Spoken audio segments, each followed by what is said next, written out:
আসসালামু আলাইকুম এভরিওয়ান। ভাবি কিচেনে সবাইকে স্বাগতম। আজকে আমি বট রেসিপি করে দেখাবো। এখানে আমি বট নিয়ে নিয়েছি, লবণ পানিতে ৫-৬ মিনিটের মতন সিদ্ধ করে পানিটা ঝরিয়ে নিয়েছি। এখন আমি একটা কড়াই বসিয়ে দিয়েছি। এখানে আমি পরিমাণ মতো তেল দিয়ে দিচ্ছি। এখন দিয়ে দিচ্ছি পেঁয়াজ কুচি, এখানে দিয়ে দিচ্ছি কাঁচামরিচ কুচি। এখন আমি এটাকে ভেজে নেব। এখন দিয়ে দিচ্ছি পরিমাণ মতো লবণ। লবণটা দিলে কি হয়, পেঁয়াজটা সুন্দরভাবে নরম হয়ে যায়।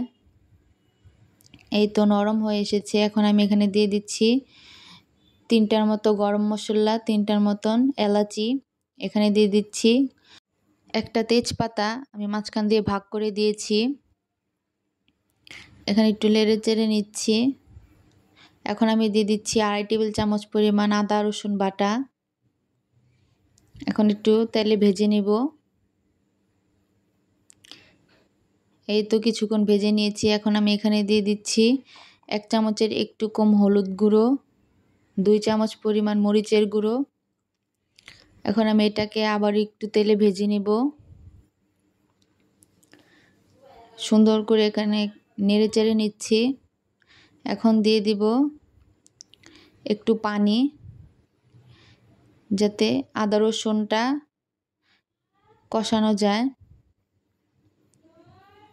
এই তো কষানো হয়ে গেছে। এখন আমি এখানে দিয়ে দিব সিদ্ধ করে রাখা বট। আমি 4 থেকে 5 মিনিটের মতন সিদ্ধ করেছি, এর বেশি করা যাবে না। বেশি করলে নরম হয়ে যাবে, খেতে মজা লাগবে না। এখন আমি এটাকে একটু নেড়ে চেড়ে নেব।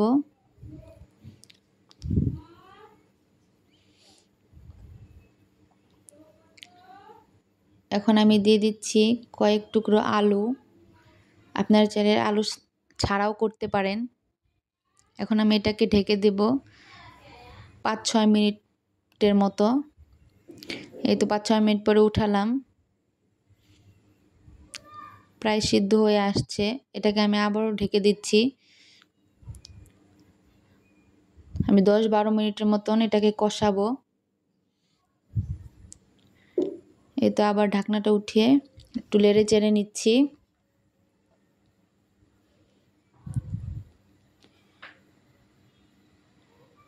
এখন আমি দিয়ে দিচ্ছি একটু পানি, বেশি পানি দেওয়া যাবে না, পরিমাণ মতো দিয়ে দিচ্ছি, কারণ আমার আলুটা সিদ্ধ হয়ে এসেছে।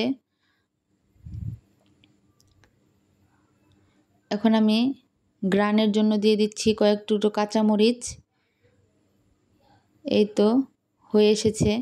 এখন আমি দিয়ে দিচ্ছি জিরার গুঁড়ো। আমার তৈরি। এই তো দেখতেই পাচ্ছেন, মাশাআল্লাহ অনেক সুন্দর হয়েছে। এখন আমি একটা বাটিতে ঢেলে নেব। যদি আমার ভিডিওটা ভালো লাগে অবশ্যই লাইক করে দিবেন, আমার চ্যানেলটিকে সাবস্ক্রাইব করে দিবেন। নতুন নতুন ভিডিও দেখার জন্য আপনাদের অনুরোধ রইল। দেখতেই পাচ্ছেন মাশাআল্লাহ অনেক সুন্দর হয়েছে।